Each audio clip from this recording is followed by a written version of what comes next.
In the name of Allah who is merciful and most beneficent. Assalamu alaikum. Today my topic is The Red Wheelbarrow, जो कि लिखी गई है by William Carlos Williams. Introduction करते हैं हम इस पोएम का। The red wheelbarrow was published in William Carlos Williams collection spring and all in 1923। ये पोएम पहली बार 1923 में पब्लिश्ड हुई थी।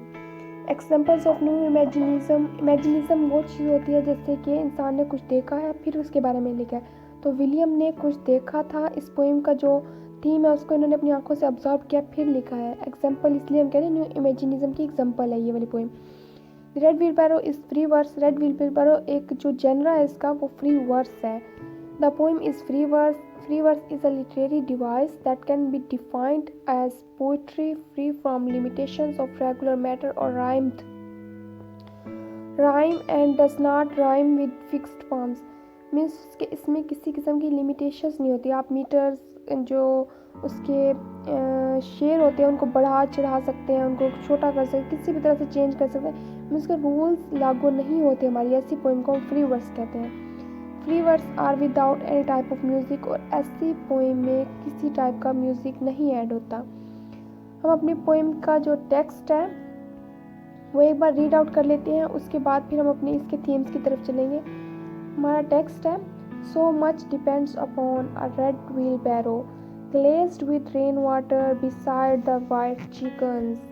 ये इसकी छोटी सी हमारी पोएम है और बहुत इंटरेस्टिंग पोएम है कि जितनी कम लाइन्स है इसमें इतना ज़्यादा ही इसका मैसेज है। हम अपने थीम की तरफ चलते हैं। मेन आइडियाज़ डिस्कस करते हैं। Relationship between reality and imagination है, interruption of imagination and reality है, value of farmers for life है। मीन्स उसे इमेजिनिज्म का न्यू वर्क है ये कि आप कुछ देखते हो उसको वर्ड्स में चेंज कर देते हो, तो ये इमेजिनेशन है। और इसमें रियलिटी भी है। रिलेशनशिप रियलिटी है कि वो विलियम ने वो चीज़ें देखी तो उन्होंने इमेजिन करके लिखा ना, इसलिए कि रिलेशन बन जाता है इमेजिनेशन और रियलिटी के दरमियान। और value of farmers for life कि हमारे लाइफ में फार्मर्स किस कदर रोल प्ले कर रहे हैं और उनकी लाइफ किस चीज़ पर डिपेंड करती है। ये हमारे मेन आइडियाज़ है। हम समरी देखते हैं। By declaring that so much depends upon the wheelbarrow, then the poem implies the importance of agriculture and farm labors.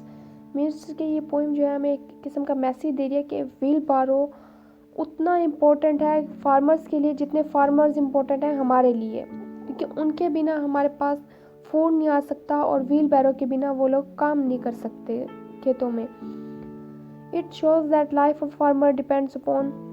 हमारे पोएम की समरी बहुत छोटी है जो कि 3 चीज़ों के गिर्द रिवॉल्व करती है। रेड व्हील बैरो, rain water, white chickens.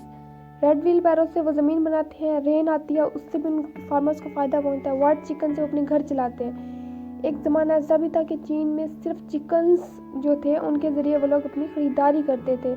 Chickens ही थे जिनकी वजह से उनका घर चलता था, क्योंकि चिकन्स देख के वो कोई भी चीज़ ले लेते थे किसी से। मीन्स ये है कि चिकन्स की वैल्यू चाइनीज़ से हम इसलिए कर रहे हैं उस कंट्री से क्योंकि वहाँ पे ये था कि आप चिकन दोगे किसी को, एक चिकन दे दो, एक हैन आप किसी को दे रहे हो तो उसके बदले आपको फ्रूट देगा वो, आप फ्रूट अपना खाओ पियो। मीन्स के वहाँ पे जो चेंजमेंट होती थी पैसे का पैसा दे के चीज़ ली जाती है ना आजकल तो, लेकिन एक ज़माने में चिकन्स की वैल्यू इतनी थी कि चिकन्स दे के आप कोई भी चीज़ ले लेते थे। और रेन वाटर फार्मर्स के लिए वैसे भी बहुत ज़्यादा वैल्यूएबल है। रेड व्हील बैरो तो उसके बिना तो कोई काम होता ही नहीं है फार्मर्स का। तो हमारी छोटी सी पोएम थी जिसमें 3 चीज़ें मेन थी, व्हील बारो and rain water, white chickens, और इसी के गिर्द हमारी स्टोरी ने रिवॉल्व किया है और बहुत इजी थी। I hope